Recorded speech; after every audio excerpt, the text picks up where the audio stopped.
السلام علیکم جی، میں مختار حسن ہوں اور آپ مجھے فیس بک اور یوٹیوب پر دیکھ رہے ہیں۔ ہم آپ کے ملک کے سسٹم سے بڑی مطمئن ہیں، سیٹسفائیڈ ہیں۔ آپ نے جس حالت میں ہمیں ٹراما کی حالت میں ریسکیو کیا اور اس کے ساتھ ساتھ آپ ہمیں جو ہے وہ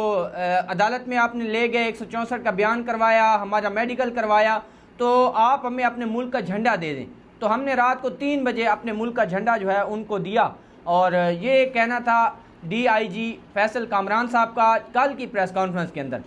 اچھا، یہ نا سب سے پہلے آپ لوگوں سے ریکویسٹ ہے کہ آپ یہ ویڈیو دیکھیں اور اس کے بعد ہم بات کرتے ہیں۔ آپ مسٹیٹ کے گھر پہ دھرنا بول سکتے ہیں، آپ کسی کے چینل پہ جا کر کوئی نوکری لے سکتے ہیں، آپ میری رپورٹنگ بند کر سکتے ہیں، آپ لاہور پولیس کے نکال سکتے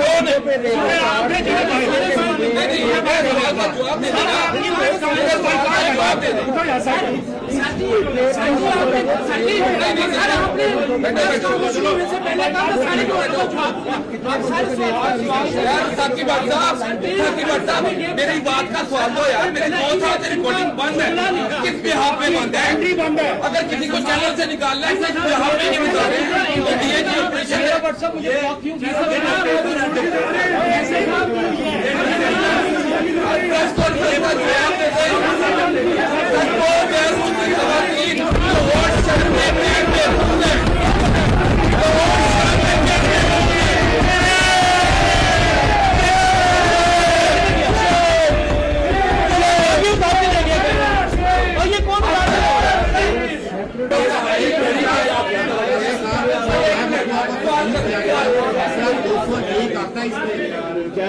کو تبدیل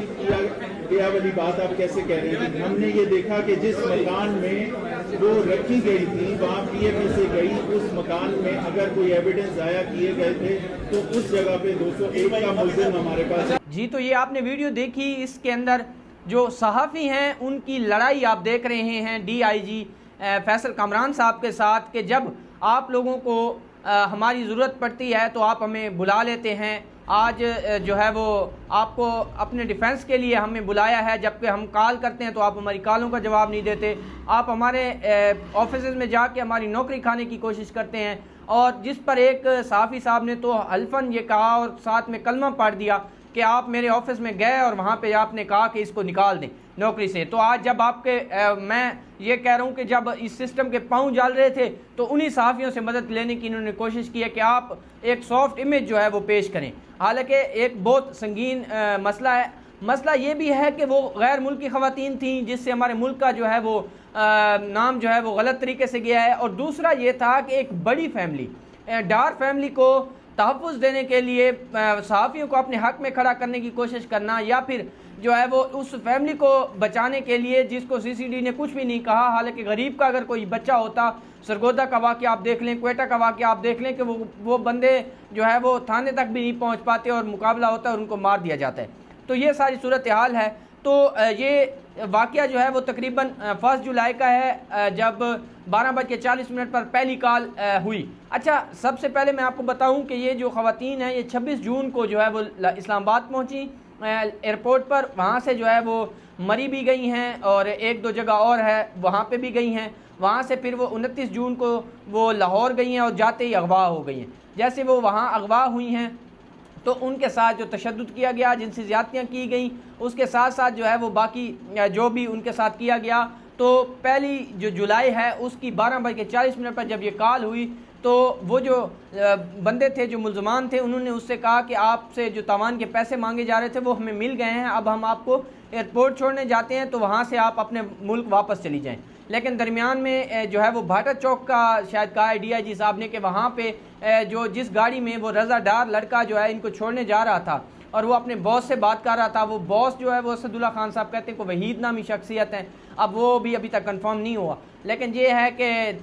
گاڑی کا کیونکہ وہ پینک کی سچویشن تھی، لڑکیوں کو انہوں نے اغوا کیا ہوا تھا تو ان کو چھوڑنے جا رہے تھے، تو گاڑی کا جیسے ایکسیڈنٹ ہوا تو وہ دونوں لڑکیاں پیچھے سے اتریں اور بھاگ گئیں۔ وہاں سے جب وہ بھاگی تو ایک فلٹر ہاؤس ہے وہاں پہ پہنچی، وہاں پہ جو ہے وہ ان کے والد جو ہے وہ ان کے ساتھ کانفرنس کال کے اوپر تھے، وہ بات کر رہے تھے، اسی کے ساتھ ایس پی صاحب جو ہے وہاں پہ پہنچے، ان کو ریسکیو کیا، اور ریسکیو کرنے کے بعد جو سٹوری بنی ہے وہ آپ کو یاسر شامی صاحب نے بھی کلیئر بتائی ہے، حالانکہ یہ ریسکیو پولیس کی طرف سے نہیں کیا گیا، اور یہ کہا جا رہا ہے اس بندے کی طرف سے کہ میں نے کال کی تھی 15 پہ، جو یاسر شامی کے پروگرام میں کہتا ہے کہ 15 پہ جو کال کی گئی تھی وہ میری طرف سے تھی، اور اس کے بعد رسپونڈ جو ہے وہ کافی ٹائم کے بعد کیا گیا۔ اچھا، یہ سارے سینیریو آپ نے سن لیا، پھر جو رات کو ہوا وہ آپ کو بتاتے ہیں۔ رات کو ایک ایس ایچ او صاحب کو انہوں نے مجسٹریٹ کے گھر بھیجا، کیونکہ 2 تاریخ کی صبح 5 بجے جو ہے ان لڑکیوں کی جو ہے وہ تھی فلائٹ، تو یہ چاہتے تھے کہ جتنا جلدی ہو سکے، ان کے فیملی والے بھی، ایمبیسی والے بھی، کہ ان کو جتنا جلدی ہو سکے پاکستان سے روانہ کیا جائے۔ تو رات کو جو ہے وہ ایک ایس ایچ او صاحب کو مجسٹریٹ کے گھر بھیجا جاتا ہے تاکہ 164 کا بیان جو ہے وہ ریکارڈ کیا جائے۔ اب یہ بیان ریکارڈ کرنے کی وجہ یہ تھی کہ بھائی اس بیان کے لیے جو ہے وہ اب جب یہ لڑکیاں باہر کسی فورم پہ جائیں گی انٹرنیشنلی، تو ہمارے ملک کا جو سسٹم ہے اس کے اوپر سوال اٹھیں گے، حالانکہ وہ سسٹم تو نہیں ہے، اس کے اوپر تو پہلے ہی بہت زیادہ سوال اٹھے ہوئے ہیں، لیکن پھر انہوں نے کہا کہ ہمیں مجسٹریٹ صاحب کے پاس جب ایس ایچ او صاحب کو بھیجا، رات کا ٹائم تھا، انہوں نے ان کا دروازہ جا کے کھٹکھٹایا یا بیل دی، تو جب 2-3 بیلیں دی گئیں تو وہ نہ آئے، تو پھر انہوں نے دروازہ پھلانگا یا اس کو زبردستی کھولا، اندر داخل ہوئے، آگے سے مجسٹریٹ صاحب آ رہے تھے، انہوں نے کہا کہ آپ ہمارے اعلیٰ افسر سے بات کریں۔ جب انہوں نے یہ بات کی اعلیٰ افسر سے بات کریں، تو پھر جو ہے نا انہوں نے کہا کہ یہ کون سا طریقہ ہے رات کی اس ٹائم؟ مجسٹریٹ صاحب نے کہا کہ آپ میرے گھر میں گھس آئے ہیں اور آپ مجھے دھمکا رہے ہیں، آپ مجھے پریشرائز کر رہے ہیں، اور اس کے بعد جو ہے ان کی آپس میں شدید تلخ کلامی ہوئی، اور اس کے بعد جو ہے وہ واپس چلے گئے، اور کہا جاتا ہے کہ صبح جو ہے مجسٹریٹ صاحب نے جو ہے ایف آئی آر کروائی، اور اس کے بعد جو ایس ایچ او صاحب ہے ان کو معطل کیا گیا۔ اب صورتحال جو ہے وہ یہ ہے کہ اس کے بعد جو ہے کیونکہ اگلے دن ہی ہو سکتا تھا وہ 164 کا بیان جو کہ خواتین کی جانب سے تھا، تو اس وجہ سے جو ہے انہوں نے امبیسیز کے اندر رابطہ کیا۔ وینزویلا کی امبیسی تو پاکستان میں نہیں ہے، لیکن ان کے جو ڈچ امبیسی ہے ان کے ساتھ رابطہ کیا گیا، اور ان سے کہا گیا کہ آپ ہمیں 1 دن کا ٹائم دے دیں، اور ہم نا ان کا میڈیکل کروانا چاہتے ہیں اور ان کا جو ہے 164 کا بیان کروانا چاہتے ہیں، جس پر ان کو شاید اجازت مل گئی، اور انہوں نے اگلے دن جو ہے ان کو عدالت میں، مجسٹریٹ کی عدالت میں پیش کیا، وہاں پہ ان کا بیان ہوا، اس کے بعد ان کا میڈیکل ہوا۔ وہ ساری صورتحال آپ لوگوں کے سامنے جو ہے وہ رکھی گئی ہے مختلف صحافیوں کی طرف سے، وہ بار بار چیزیں رپیٹ ہونا بھی ٹھیک نہیں ہوتا۔ تو یہ ساری صورتحال بنی۔ اس کے بعد جو ہے وہ صبح جب وہ 5 بجے کی فلائٹ تھی، تو انہوں نے کہا جی کہ آپ کا سسٹم جو ہے ان سے ہم مطمئن ہیں، یہ ڈی آئی جی صاحب کہہ رہے ہیں، تو آپ جو ہے وہ ہمیں اپنا جھنڈا لے کے دے دیں۔ اب وہ انہوں نے رات کو جھنڈا منگوایا، اور جو ہے وہ بڑی انہوں نے عزت دی، اور پھر وہ وہاں سے جو ہے وہ اپنے ملک روانہ ہو گئی۔ تو یہ ساری صورتحال بنی، جو بھی ہوا یہ آپ لوگوں کے سامنے ہم نے رکھا ہے، جو بھی نئی صورتحال ہوگی وہ بھی آپ لوگوں کے سامنے رکھیں گے۔ ہمیں اپنی دعاؤں میں یاد رکھیے گا، اجازت دیجیے اللہ۔ کہ آپ کا سسٹم جو ہے ان سے ہم مطمئن ہیں، یہ ڈی آئی جی صاحب کہہ رہے ہیں، تو آپ جو ہے وہ ہمیں اپنا جھنڈا لے کے